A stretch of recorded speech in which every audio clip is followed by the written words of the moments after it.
Hello, I'm your host, David Barnard, and my guest today is Dilip Reddy, a data engineer turned marketer working on an Apple search ads platform called Search Ads Optimization. On the podcast, I talk with Dilip about the impact of Apple search ads on organic search, how to save money on brand defense, and why ROAS shouldn't be the only thing you optimize for. Hey, Dilip, thanks so much for joining me on the podcast today. Yeah, I'm excited to be here talking about Apple Search Ads. Yeah, I've been meaning to do an episode on Apple search ads for a long time. And, there's so many different frames of reference to talk about it. And so there's a few people I've talked to that I probably will still have on, but a little more like kind of like growth hacky, more kind of marketer focused. But one of the things I'm excited to talk to you about search ads is that you're a data guy and you kind of like stumbled into marketing as a data guy. So let's just kick it off with that story. Like, how did you get into Apple search ads as a data scientist? The reason is I did computer science and always data is my go-to, like this what fascinates me. And I started Bank of America. There's no like app thing and all. But over time, I joined unicorn app companies in 2016. And that's when the Apple Search Ads came in. It's because I'm a data architect as well, so I manage all data sources and design architectures.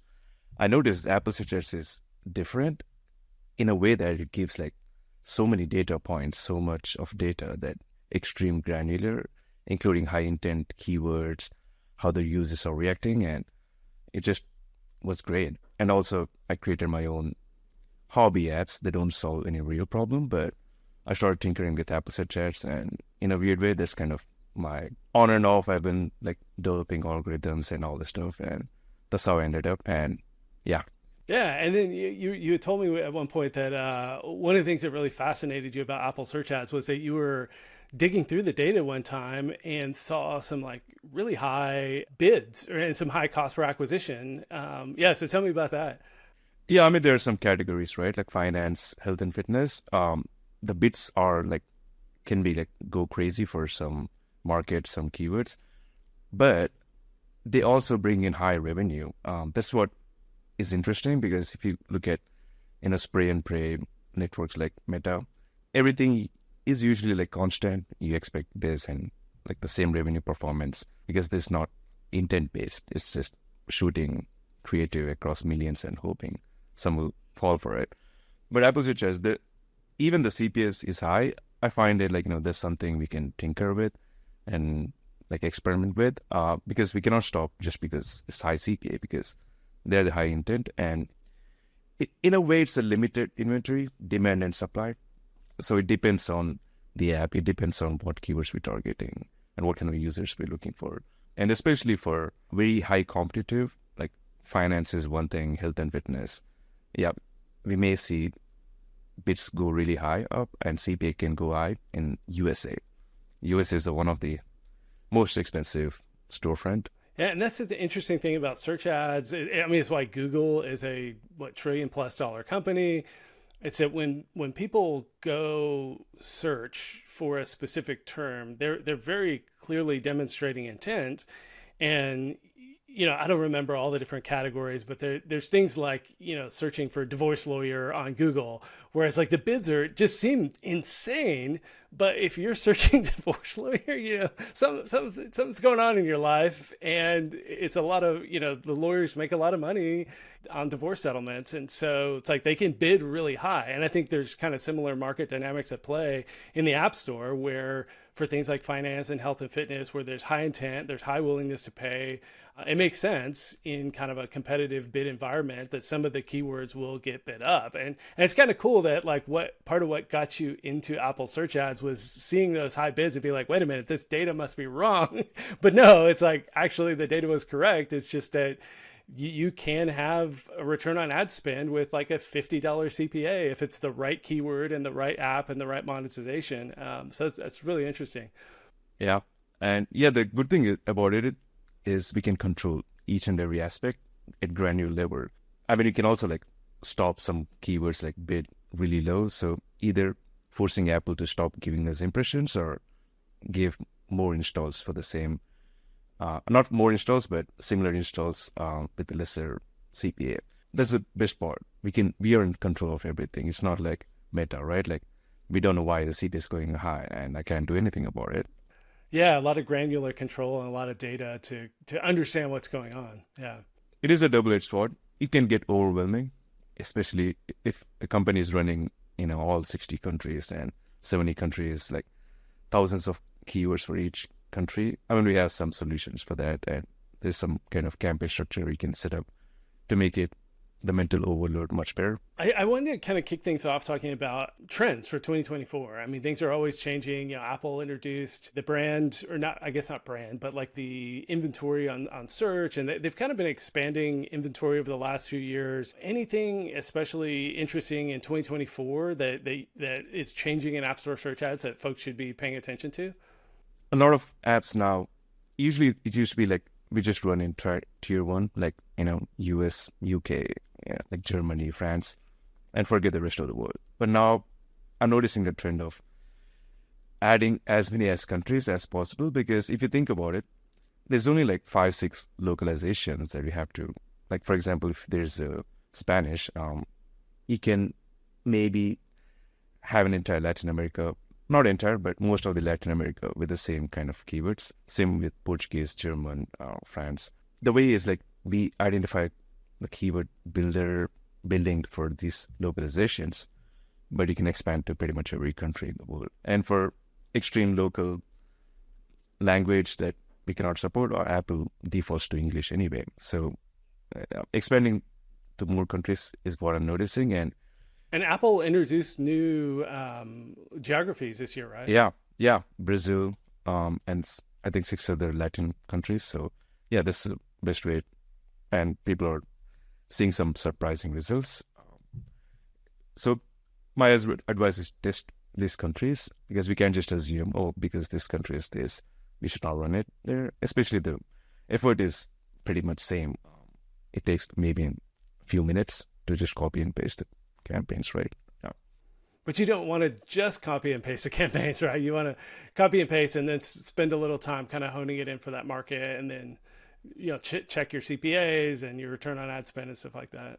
Yeah. Whenever there's a new storefront, my go-to is start with bids like too stupidly low that will never get impressions, but that's fine. We can always increase it. If you start bids high for a new country, we don't know what is the base. I can start with $10.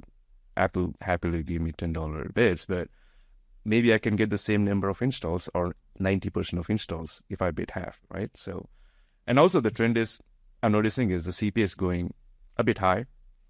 And I'm assuming it's also across all ad channels, because I don't deal with other ad channels, but the data suggests CPAs are going a bit high year by year. So we are dealing with that. So yeah, it kind of makes sense, because as apps get more sophisticated about monetization and really get their monetization dialed in, then they can spend more. And so like the market dynamics is like, as consumers get more comfortable spending, as inflation causes higher prices to make more sense, as apps work on their funnels and paywalls and all the things like we talk about on the podcast, it's like we're kind of creating the problem. Like as more apps get more sophisticated, then they can bid higher, because they're going to still get a return on ad spend even with that higher CPA. So it kind of makes sense that there's just like kind of rising CPAs, especially with the most high intent search ads. Yeah, I think there's also a trend of, I call these apps hyperscalers. It's like Temu, right? Like they bid on 100,000 keywords for some reason. But the reason is maybe, I don't know why, but they must have like billions of marketing, right? So unfortunately, it will raise up, it's like a wave lifting up all the boats kind of thing, right? So because Temu is bidding for each and every possible English character, English letter and word in the dictionary, it may mean that, the CPA may be going high. I'm not saying this is the reason exactly, but this is a trend I'm noticing as well. Yeah, it probably contributes to it for sure. Yeah. And there's a new search inventory came in that didn't exist before ChatGPT. Is the AI, everything AI, yoga AI, right? Like pretty much there's like an entire new generation of search terms come in. So the inventory went up as well. So it's not like all like high CPA for the same inventory. But also the apps like skyrocketed, number of apps released. Ironically, AI is making easier to create many apps at scale as well. So yeah, that's the trends so far. Yeah, that's really interesting. And the explosion of apps thing is interesting. I mean, it does seem like AI has kind of accelerated that. Is that, like you said, for every major category you might want to bid on, there's probably somebody who is either built like a more really sophisticated app or rebranded an existing app to like say it's AI, the AI version of it. And then, people are looking for more apps because they're thinking, well, hey, I've been using this, productivity to-do list. Is there like a better AI version of a to-do list that's going to make me more productive? And then they go back and search, whereas like maybe they weren't searching some of those terms before because they kind of had the app that they used. It would be interesting to see the iOS new version with the built-in AI, how it's going to impact a lot of apps.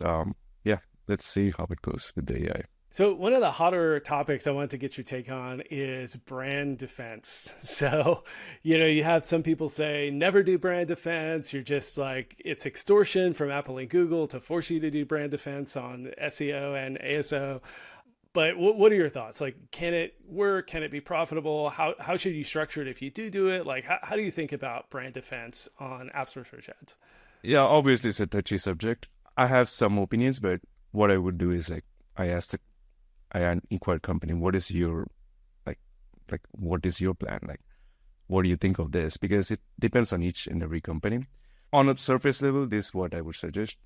If your app is easily replaced with a competitor app, you have to run brand. The unfortunate situation here is that if we lose impression share, that we cannot measure that because it's a lost opportunity. We can only measure something, incrementality, but it's a loss of revenue, right? If you think about it, let's say a company is running Facebook, TikTok, brand awareness.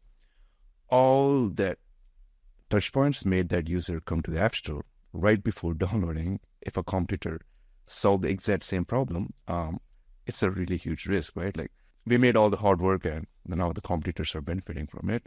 There are some apps with network effects and we know these apps cannot be replaced with another apps. They do not need to run, brand. For example, maybe Bank of America app. No one creates an online application, but there's an opportunity for like fintech apps, right? Because that's their opportunity. Bank of America doesn't need that, but fintech can capitalize on that opportunity. My suggestion is test with bidding lower for the brand keywords. You'll be surprised. You may be paying, let's take one example. An app is getting 100% impression share. To be honest, it's not 100 because there's never 100% impression share. Let's say 90% impression share. Is there a way to measure that incrementality testing, or does Apple actually like show you this impression share? This is the best part. Apple does give us impression share per search term per country. So that is one thing we can keep track of. That's the reason why it allows us to conduct this test is bid lower for brand and test it out. And if you retain same impression share, you essentially have the cost, still getting like same impression share. It is a test because we don't know how impression share can take a hit. And maybe some companies are okay with 70% impression share if it reduces cost by 70%. So it's a nice trade-off. You're still retaining. We're still like letting go of our impressions for other competitors, but we can use that budget for generic high intent. And these are actual new users, right? And regarding Apple extorting, it's not unique to Apple, right?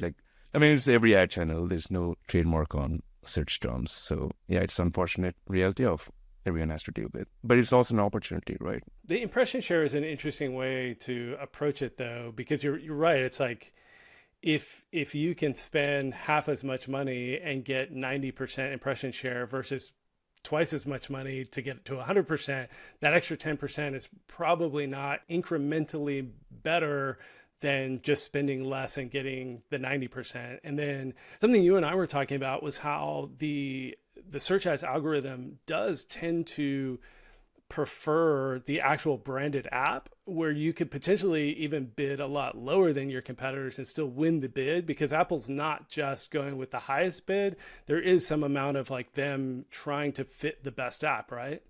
Yeah, it's because of one mechanism is that cost per tap model. Apple only charges an app company if someone taps on it. If you get 1 million impressions with 0 taps, you basically got all this free 1 million impressions. So if that's the case, right? Like, if Apple just takes highest bid, like Temu will be showing up for every search term, but it's not. The reason is, imagine like if I'm a yoga app, a famous yoga app, and someone is searching for the yoga app of my brand, a competitor may not get same level of engagement. A lot of users may see the ad and, oh, you know what, I don't care about it. I heard about this app, so I'm going to download that. Apple is losing too, and it's also not great user experience, right? Like if a user is typing for yoga brand of XYZ, they're expecting to see XYZ, not. So eventually Apple may like shift the terms to brand, even if you're bidding like, let's say, half of the competitor, because there's some calculations. It is also a test because it's not guaranteed outcome. Imagine I'm a just generic yoga app and the competitor has way better screenshots, way better messaging, way better ratings. I may lose that, and Apple may think, you know what, this competitor app is actually working better, more than this brand. So Apple may like give the impression share. So it is a bit of test, but yeah, that's where it's ideal to monitor the impression share and make sure we're not like tanking. Yeah, yeah. That makes a lot of sense because, like, yeah, you're right. It's like, in your example earlier, I think is maybe even better. It's like if somebody's searching Bank of America, they're probably not going to tap on an ad for Chase Bank. And so Apple doesn't make money when somebody searches Bank of America and they show Chase, because people are looking for the Bank of America app because they bank at Bank of America. They're not searching Bank of America because they're looking for a bank. They're looking for the app. And so, I mean, it's probably the exact opposite on like SEO. It's like, if somebody's searching Bank of America online or like, other kind of keywords, it might make more sense. But on the App Store specifically, when somebody's looking for a very specific app, Apple's not making money if people are having to scroll past the ad. So yeah, it makes a lot of sense. So on brand defense, you really experiment and try and bid as low as possible to maintain as much impression share as you're comfortable with, to make sure you're not kind of losing out on the opportunities. Man, I mean, that advice alone, I don't know how it does seem like a lot of companies, they just kind of throw money at App Store search ads and don't operate in a very sophisticated way. And of course, tons of them, hire consultants or have internal people who are really good or have agencies working on it who know these kind of things. There's probably folks listening to this podcast who don't know that and aren't, paying close enough attention. And you may have just saved them like tens of thousands of dollars. Just go in there and lower your bid and watch impression share.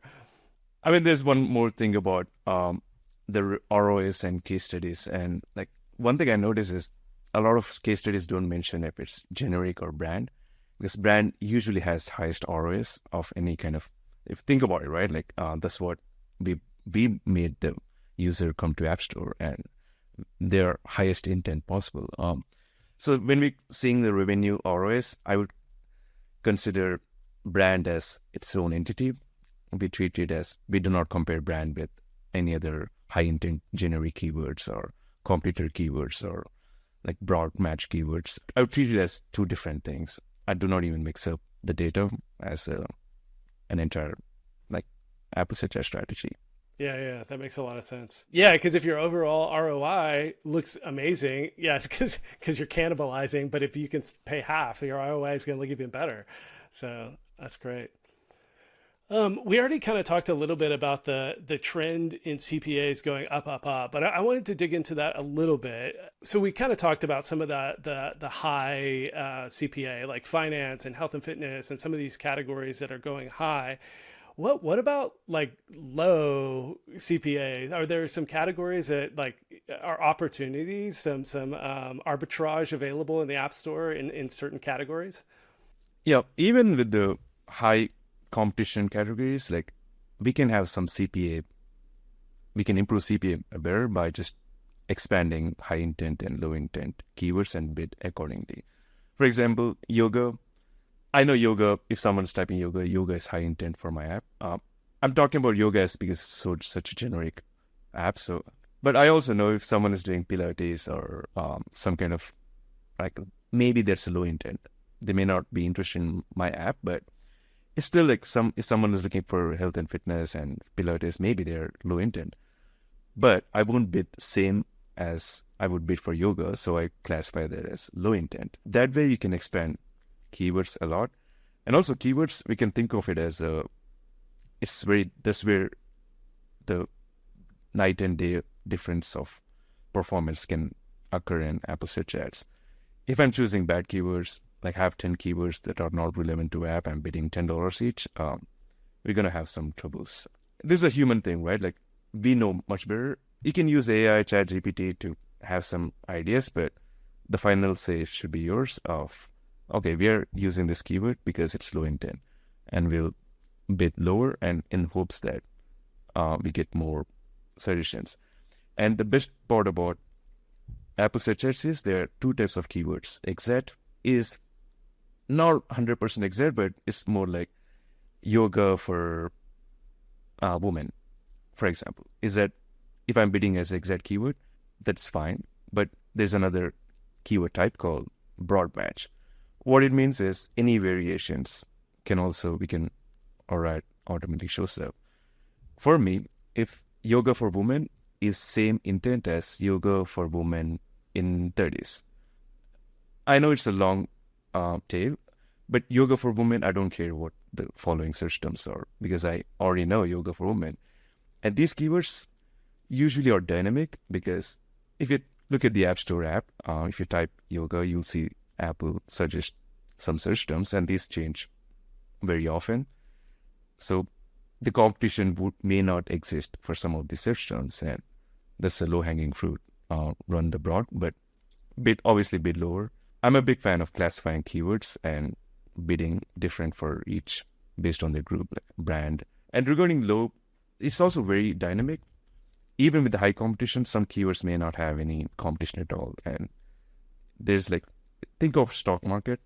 There's like so many people trying to buy stocks, and we cannot predict what's going to happen. So this is where, we try to have as many as relevant keywords, and we expect some may go down in impression share, some may go up. Overall, we just see an improvement in performance. So is that how broad match works? I'm a little naive here. I have not, unfortunately, I mean, you and I were talking about, like, I actually want to start running App Store search ads campaigns for my weather app. I've been holding off because I'm like, I don't know if they're going to be profitable. And like, it is tough in a category like weather. But so I'm a little naive to exactly how all of this works, but maybe that's good because I think a lot of the folks who listen to a podcast like this don't necessarily like day in, day out run campaigns. So it's helpful to kind of define some of these terms and describe in a little more detail how some of this works. So broad match, if you do a broad match for like yoga for women, will it broad match anything related to yoga for women, or does it still have to have like yoga and women in the search terms? Like how dangerous is it to set a broad match? Will it just like pull any random stuff in there?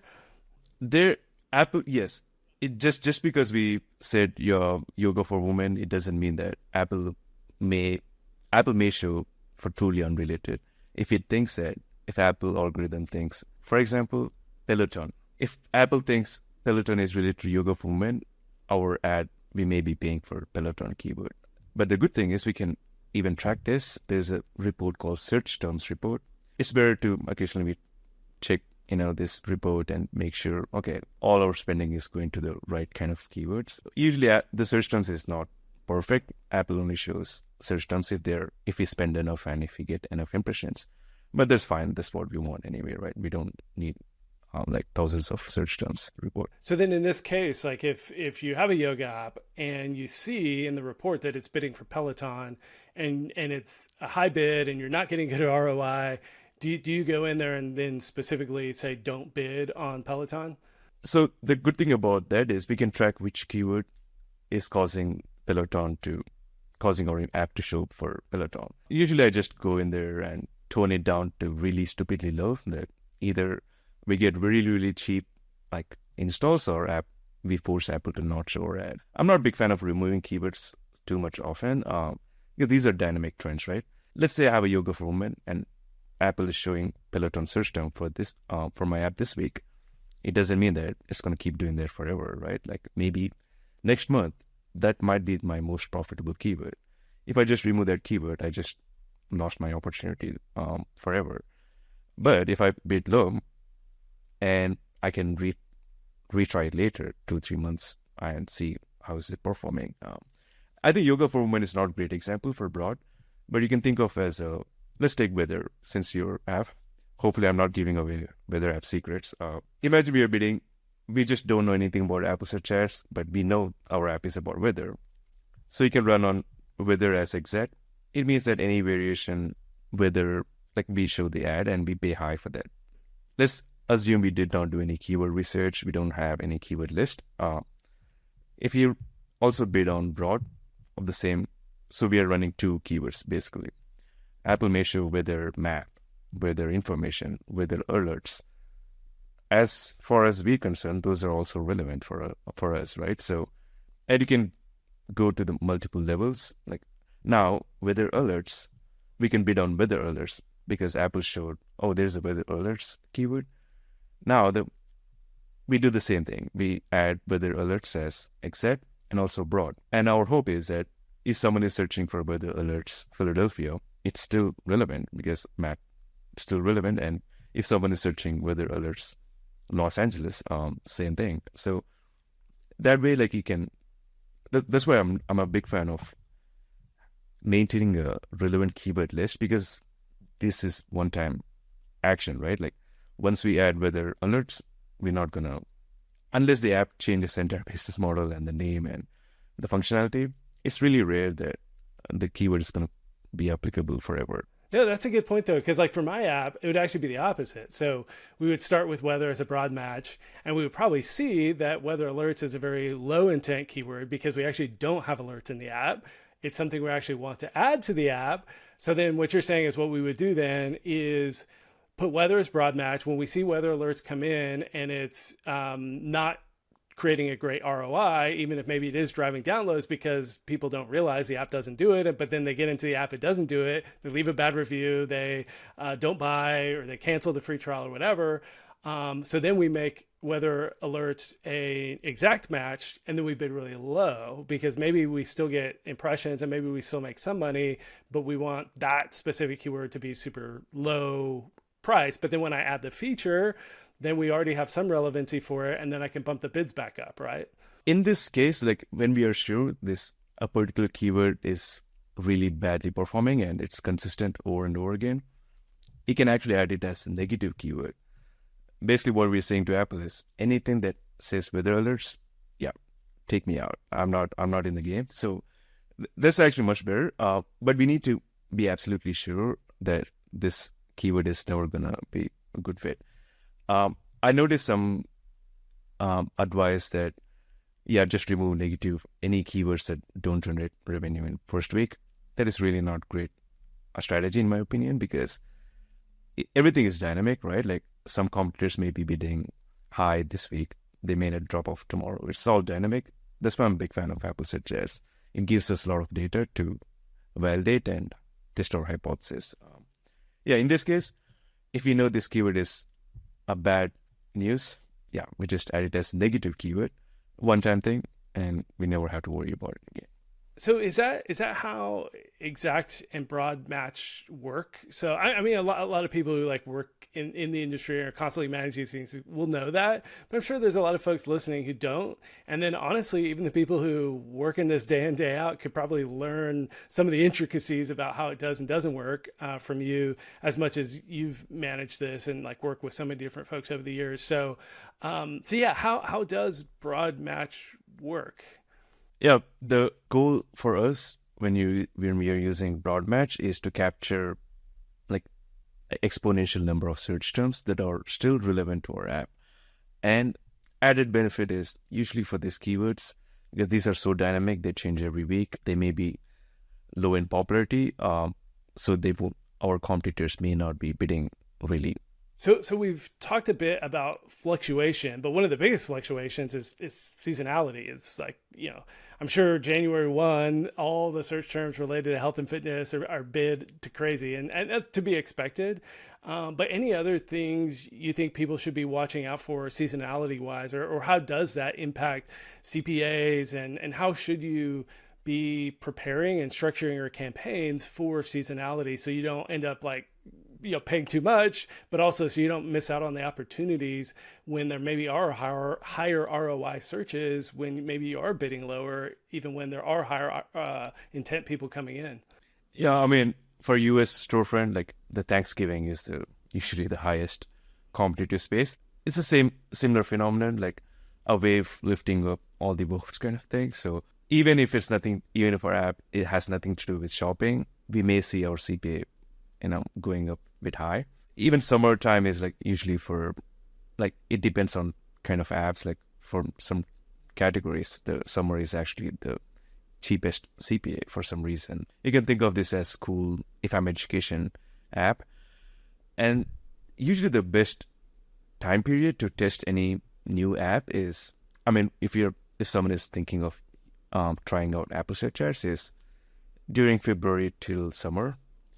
This is kind of a kind of weirdly low energy in the competitive space, because the January high is gone and now things are coming back. But it depends on the app too, right? Like if my app is dealing with something with, for example, flights, like flight tracker, obviously like I can't benefit much because there's not peak travel season.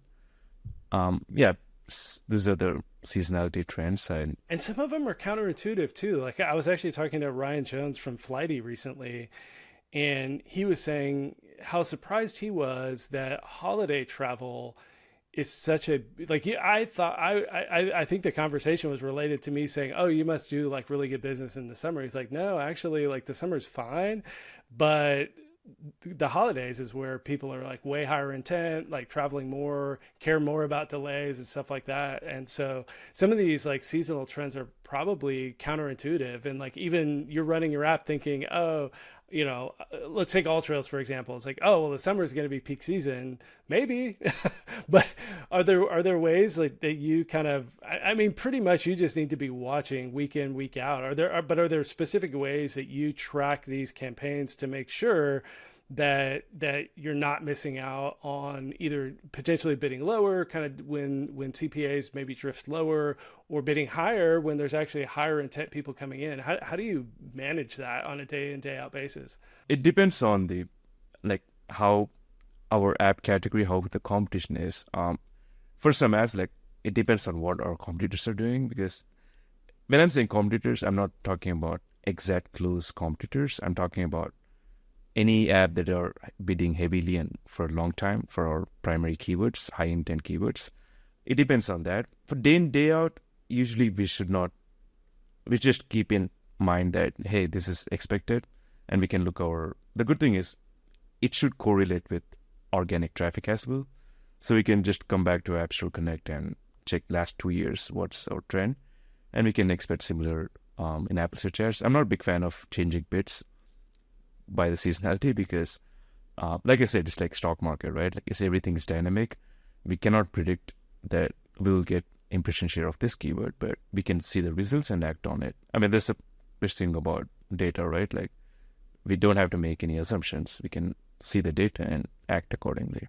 So what you're saying is the better tactic is just to watch the keywords. And so if you're getting a higher ROI on a specific keyword, no matter the seasonality, that's when you would experiment with increasing the bid. And then if you see ROI drop, then that's when you experiment with lowering the bid. And you kind of like, you should just be doing this as like standard practice anyway, not necessarily focused on the seasonality. Even as I watch keywords means, it's like constant process, right? Like, imagine I'm running an Apple Search Ads campaigns for my company, and I just go in every week, once in a while, and adjust bid according to what I'm seeing.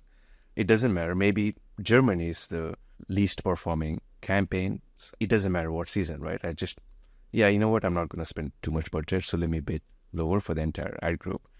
Maybe US is least performing, but Germany is best performing in December for some reason. I don't know. Because these are all external factors. We cannot analyze like why it happened. We can just react what we're seeing based on like past 15 days or past 7 days. So, and speaking of ROI, how do you think about ROI? Because you're not always going to be able to get. I mean, the magic is like, oh, I plug in a keyword and like 150% ROI in 7 days, and then you spend $1 million a month, and you're just making money hand and foot. But that's not how it actually works in the real world. But so how do you first measure ROI, and then how do you think about ROI? Yeah. Imagine we'll take an example of a regular generic app with 7-day free trial and some. Well, let's talk about my app. So if I start running, because I am going to start running weather app store search ads on different weather terms, and so I'll probably be talking about this over time on the podcast of like what's worked and what hasn't for me. So yeah, a weather app. So I start running ads for my weather app. So we'll use that as a hypothetical. What is the free trial? Is there a free trial? 7 days. 7 days. Perfect. Here's the thing about revenue in Apple Search Ads. Apple Search Ads by default doesn't give revenue, doesn't show revenue unlike Meta, Google Ads. But there's some ways that you can use MMPs, like other platforms, and get the information and link it up. And Revenue Cat. Yes, yeah, Revenue Cat does a great job like linking up keywords and ad groups, and you can use that information to analyze. My recommendation is like, do not go in there expecting a hard number as a revenue goal, and if it doesn't hit, take the entire channel down, because these are really dynamic and there are so many things that we can improve on. For example, like it's totally different of revenue. If I Google right now what is a good ROAS, the usual wisdom is 400%. What they mean is like, okay, if you spend $100, you expect $400 coming back. But that is not for app. Wisdom is not for app marketing, because for simple reason, we have subscriptions, right? And also all this 400% ROAS golden metric is for like, for example, if I'm selling t-shirts, yeah, there's a metric I can follow on. But because if I'm a person who buys my t-shirt will never buy the same t-shirt next month. But there's a important metric called time to break even. What it means is it's fine even if we don't get 100% ROAS in the first week. I mean, obviously, if we get that, that's good. But even if we get like 40% or 50% ROAS, it's actually not bad result, because we can still improve on, add more keywords, we can fine tune.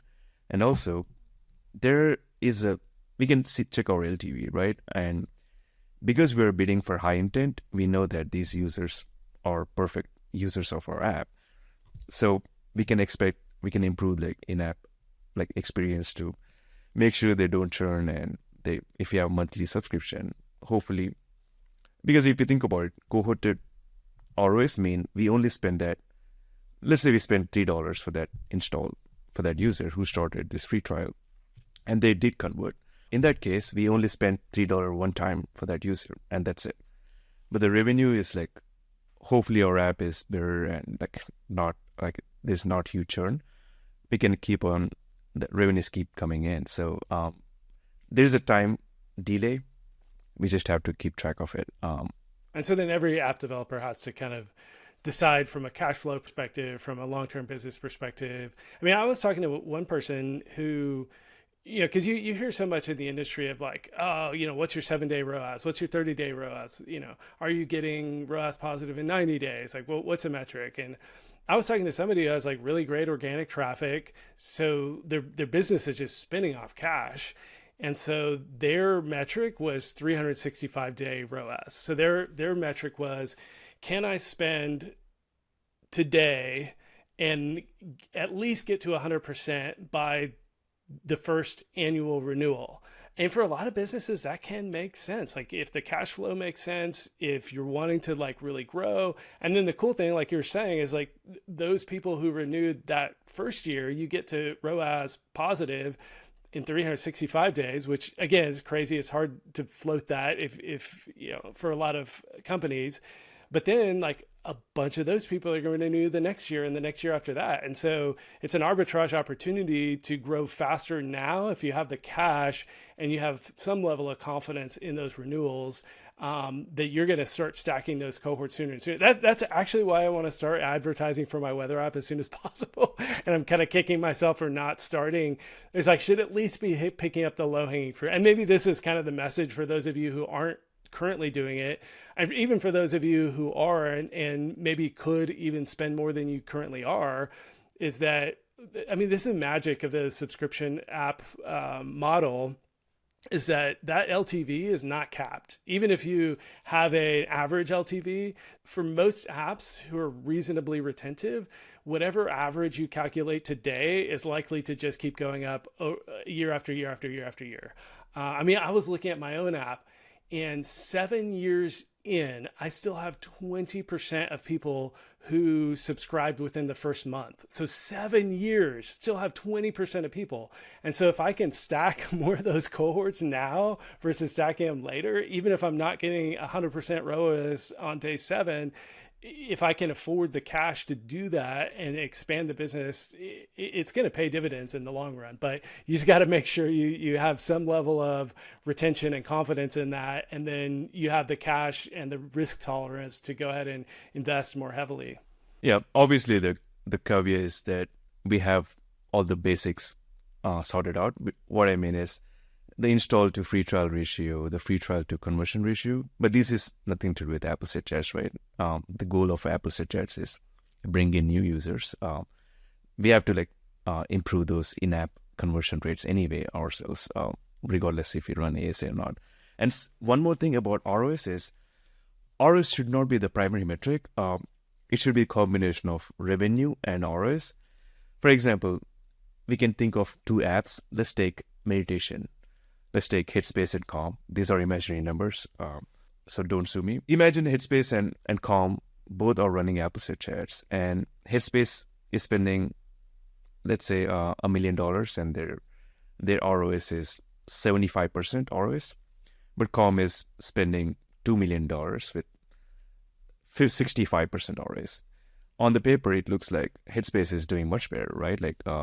Because it's getting 70% ROS within first 30 days or whatever. But in long term, the Calm is actually better positioned to lead, because at the end of the 1 year, they both are going to have 100% ROS anyway, according to their LTV metrics. But Calm generated double the amount of revenue than Headspace, even though there is a ROS is not great for the Calm app. So it is a combination of revenue and ROS. And if we don't consider revenue, our competitor will, and they will eventually bid higher of whatever the ROS we're getting currently is going to suffer, because now they're going to bid higher for our positive ROS keywords. So yeah, revenue is one of the major number as well, because that's what we want, right? Well, and the other thing that revenue takes into account that's hard to factor in is that there is some organic lift when you're running ASO. I know this is another kind of controversial topic, and I know you have some hypothesis around the impact, but the reality is there's some impact. Whether your hypothesis is correct, or tons of people in the industry are like, oh, it's going to be magic, run ASA, and then your ASO is going to be amazing. But so what's your hypothesis on the impact of ASA on ASO? I would call it conspiracy theory. I would not even call it hypothesis, because that's such a take it with bucket of salt. This is why I love having you on versus a growth hacker, because a growth hacker would have just been like, oh yeah, 100%, this is how it works. You're you see the data day in and day out, and you're like, this isn't even a hypothesis, because you want to have a level of confidence in the answer. But yeah, what do you think? Because honestly, your conspiracy theory is probably better than a lot of folks who speak confidently about this. My theory is that download volume correlates with organic ranking. It's one of those trends that it doesn't matter what app, it always correlates with such a strong efficiency. The second factor, I think, is this is where the conspiracy theory part comes in. Even at the keyword level, imagine we are having same amount of downloads. There's not much huge change in the download volume, but you start running for weather app, Apple search ads. Let's say weather radar maybe is one of the feature of your app. Yep, that's a great keyword for my app. Yeah. So weather radar, you imagine your current organic ranking is maybe 70 or something. As soon as you start running Apple search ads for that particular weather radar search term and our app generates some installs, you may see the organic ranking go really high, maybe even reaching top 10 or top 20, just the skyrocketing within. But the download volume is same. That's my conspiracy theory, that maybe App Store considers Apple search as keyword as part of App Store. And now even the App Store algorithm can see that, oh, you know what, this weather app is totally relevant to weather radar because users are clicking on it and using it. And download volume. But then why wouldn't it change the download volume? If you go from, like, if I start advertising for weather radar and I go from, I'm probably like 200 in that search currently. So I go from 200 to 20. Why would download volume not change? I'm only talking about that particular keyword. It's an imaginary hypothesis that we are running Apple search ads for only that keyword. Let's assume our daily download is like 100 units in US, and we started running that keyword for 2 installs a day. I'm giving an example. Maybe at the end of the week, the download volume is not that high, like 100 versus 102 installs. But the organic ranking for every other keyword may remain same. But for this particular keyword, what we're running in Apple search ads, we may see a kind of organic ranking uplift. But like I said, take it with a bucket of salt. It may not happen.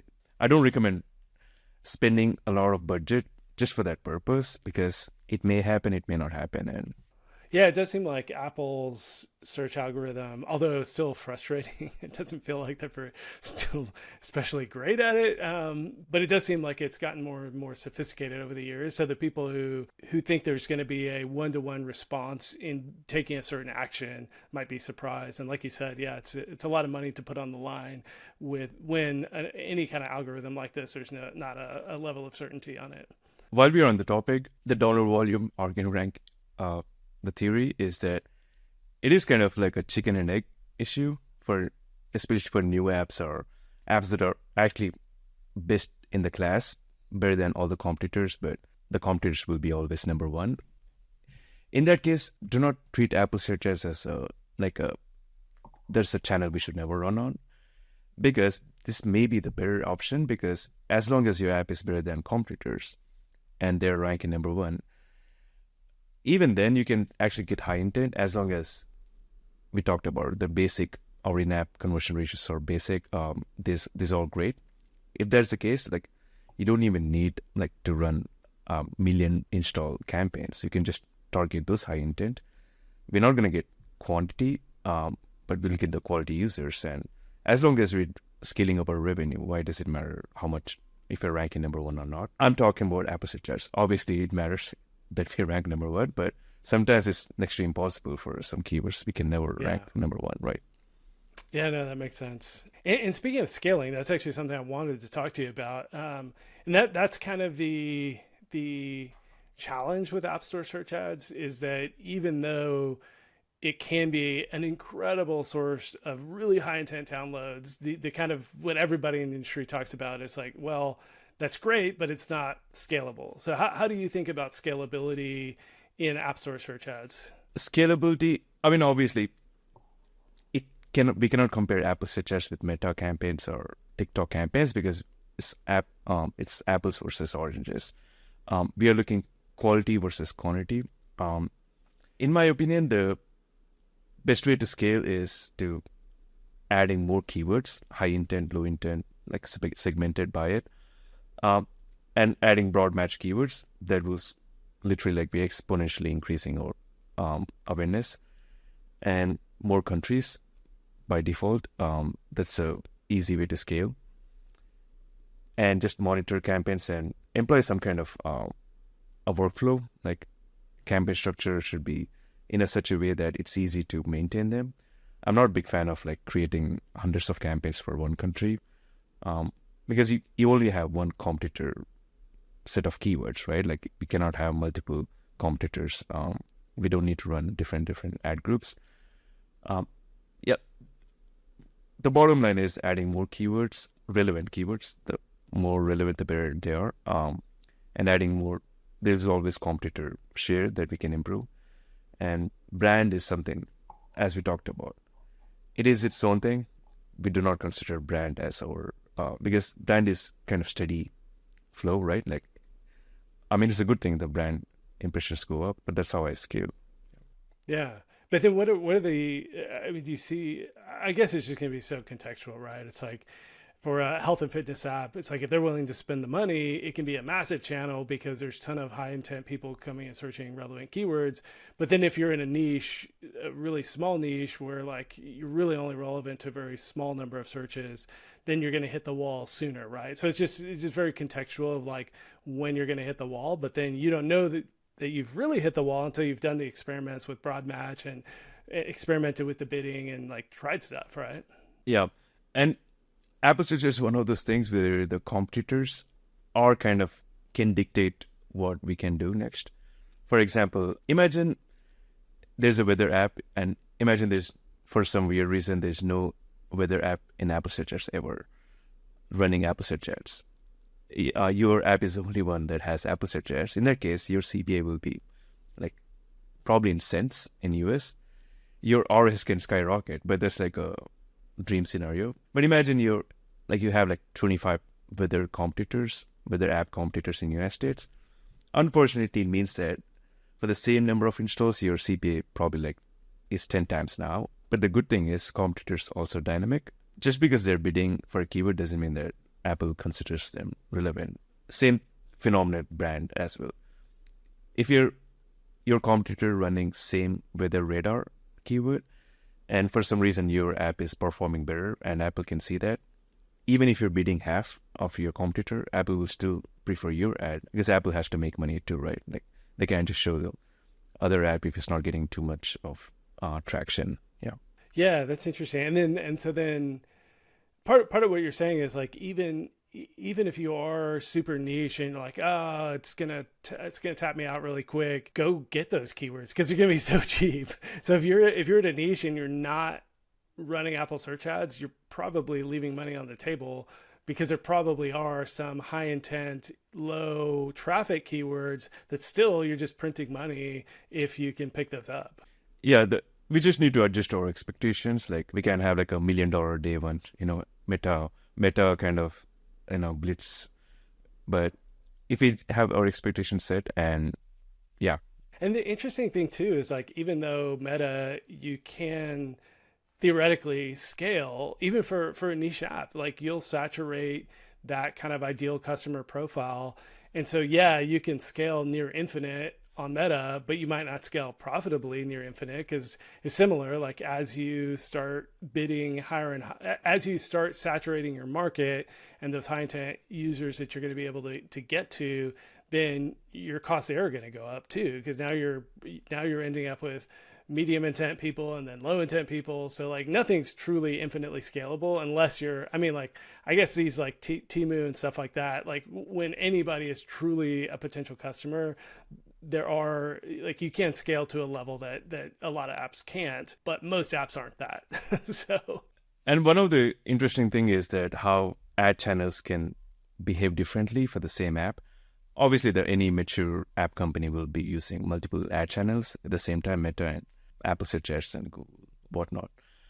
The difference is that Apple Search Ads is relatively easier channel to maintain. The reason is we don't have to create this influencer videos, make it quirky, and there's a thing called fatigue. Imagine you probably noticed that if you're using Instagram and you're seeing same ad every day, like something will set in and will never. It's actually create aversion to the app. But Apple searchers, we don't have that problem, right? Because we are targeting new user looking exactly for that keyword. So the ad fatigue is not a really huge thing. There is some display formats like search tabs or today tabs. But it's not like that extent of Instagram where we see 10 ads of the same app in a row and it's not that great experience. And it's easier to scale because we're not dealing with creatives. Apple Search Ads creatives is our whatever the screenshots we have, metadata, right? So, and the keywords, we don't change keywords, right? Like it's always the same keywords. We may add it, we may pause them, or we may bid lower, but a weather radar, until your app exists in the App Store, the weather radar is always be relevant. We don't need to think creatively. And it's great for people like us who are developers, because we don't have to worry about like creative videos that, catch people's attention. Yeah, speaking of creative and App Store screenshots and stuff, though, how has product pages and being able to send specific keywords to specific product pages started to change the game? Because there is a certain level now where you can experiment a little more with, quote unquote creative on the App Store, because you can create a separate product page for these different kind of use cases. Have you seen that help accounts, scale and get to better ROAS? Those are good problems to have, because if you're considering a keyword specific custom product pages, it means that we already maximized what are the impression share, and we are reaching. Let's assume like there's a shopping app and they maximized 80% of impression share for all generic terms. Where custom product pages can move the needle is, let's assume there is Temu is running a ad for Thanksgiving, and it's like a month-long feature, right? But Temu won't say Thanksgiving in the title and subtitle and screenshots, but they can create its entire custom product page just for Thanksgiving and have Thanksgiving all across, only for United States. And they can use that to scale up those Thanksgiving, people who are creating, I'm saying Thanksgiving, it should be Black Friday, right? Black Friday deals. And yeah, that way, like, Temu can scale up those keywords. And in an indirect way, I also like custom product pages for A/B testing. That's one easy way to like simply implement A/B testing and see. And you can even use similar search terms, like for example, bid for half the United States for our default product page, and utilize the new custom product page we want to test and see which one performs better, and just compare each. There shouldn't be much difference between East Coast and West Coast anyway. Or you can also try ad scheduling, which means during the first half of the day you can use that. But I'm not a big fan, because the time of the day may dictate. For example, like if I'm a yoga app, I may be looking in the morning, right? So so the geographical separation might be a good place to test. Yeah, interesting. All right, well, it's been so fun chatting today, but we do need to wrap up. As we do, is there anything else you want to share, or anything you want to tell the audience?